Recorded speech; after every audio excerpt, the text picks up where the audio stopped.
ఖరీఫ్లో వర్షాధారంగా తక్కువ పెట్టుబడితో స్వల్పకాలంలో చేతికొచ్చే పంట పెసర. భూమికి సారం ఇవ్వటంతో పాటు రైతుకు ఆర్థికంగా చేయూతనిస్తున్న పంట ఇది. ప్రస్తుతం అడపాదడపా కురుస్తున్న వర్షాలకు రైతులు భూముల్ని సిద్ధం చేసుకుని సాగుకు సన్నద్ధమవుతున్నారు. మార్కెట్లో పెసరకు మంచి ధర పలుకుతూ ఉండటంతో ఈ పంట సాగుపై రైతులు ఎక్కువ ఆసక్తి చూపుతున్నారు.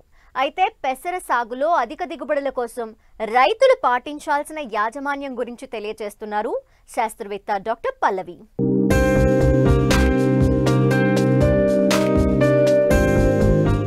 పెసర పంటను వర్షాధారంగా నీటి పారుదల కింద 3 కాలాల్లోనూ సాగు చేస్తున్నారు రైతులు.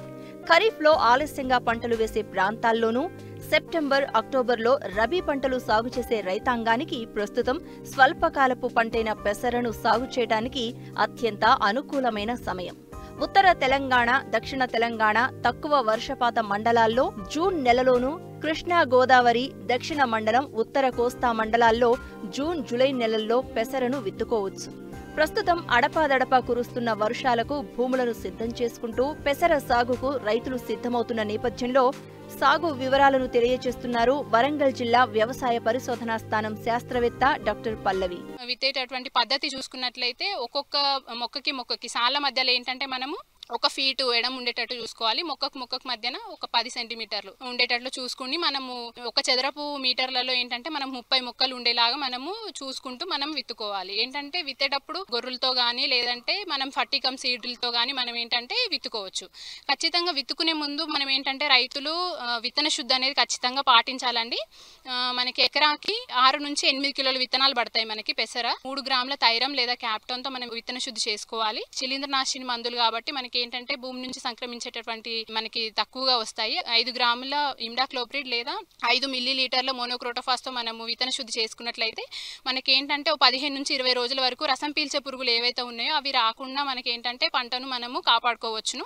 అలాగే మనం ఏంటంటే రైజోబియం కల్చర్ పొడితో కూడా విత్తన శుద్ధి చేసుకోవాలి. 200 గ్రాముల పొడి ఏదైతే రైజోబియం పొడి నల్లగా ఉంటుందండి, ఆ పొడితో మనము విత్తన శుద్ధి చేసుకోవాలి. దాని తర్వాత మనము ఫాస్ఫరస్ సాల్బిలైజింగ్ బ్యాక్టీరియా అని ఉంటుందండి. 2 కేజీల ఫాస్ఫరస్ సాల్బిలైజింగ్ బ్యాక్టీరియాని ఒక 200 కేజీల ఎరువులో కలిపేసేసి మనం చల్లుకున్నట్లయితే చివరి దుక్కిలో కానీ లేదా చల్లుకుంటే మనకి ఏదైతే భాస్వరం ఉందో అది అందుబాటులో లేనటువంటిది మనకి అందుబాటులోకి తీసుకొస్తుంది. సో మనం ఒకవేళ ఎరువు యాజమాన్యం చూసుకున్నట్లయితే మనం ఒక 2 టన్నుల పశువుల ఎరువు ఒక చివరి దుక్కిలో వేసేసుకొని తర్వాత ఏంటంటే ఒక 20 కేజీల యూరియా లేదా 125 కేజీల సింగిల్ సూపర్ ఫాస్ఫేట్, అది లేకపోతే ఒక బస్తా డిఏపి మనం ఏంటంటే చివరి దుక్కిలో కానీ లేదా మొలకెత్తిన తర్వాత కానీ మనం వేసేసుకుంటే మనకి ఏంటంటే అధిక దిగుబడులకి మనకి ఆస్కారం ఉంటుంది.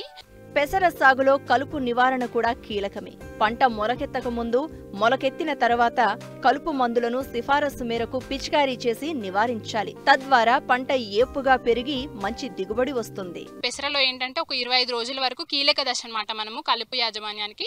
విత్తిన వెంటనే వచ్చేసేసి ఒక 24 నుంచి 48 గంటల లోపల పెండి మిథలిన్ స్టాంపం దొరుకుతుందండి. 1.3 లీటర్లు 200 లీటర్ల నీటికి కలిపి ఒక ఎకరాకి పిచికారీ చేసుకోవాలి. లేదా విత్తిన తర్వాత కనుక కలుపు ఎక్కువగా ఉన్నట్లయితే మనం ఏంటంటే వెడల్పాకు కలిపే మొక్కలు కనుక ఎక్కువగా ఉంటే మనము ఇమజితపైర్ పర్షూట్ అని దొరుకుతుంది. అది 300 మిల్లీలీటర్లు ఒక 200 లీటర్ల నీటికి కలిపి పిచికారీ చేసుకోవాలి. ఒకవేళ గడ్డి జాతి కలుపు మొక్కలు కనుక ఎక్కువగా ఉన్నట్టయితే క్విజెలోఫాప్ టర్గా సూపర్ అని దొరుకుతుందండి, 400 మిల్లీలీటర్లు. లేదా ఫెనరాక్సిప్రాప్ 250 మిల్లీలీటర్లు, విప్ సూపర్ అని దొరుకుతుంది. ఒక 200 లీటర్ల నీటిలో కలిపి పిచికారీ చేసుకున్నట్లయితే మనకి ఏంటంటే కలుపు సమర్థవంతంగా నివారించుకోవచ్చును. రైతు సోదరులు ఏంటంటే సాధారణంగా పెసరకి మనం ఏమీ తడులేమి ఇవ్వమండి.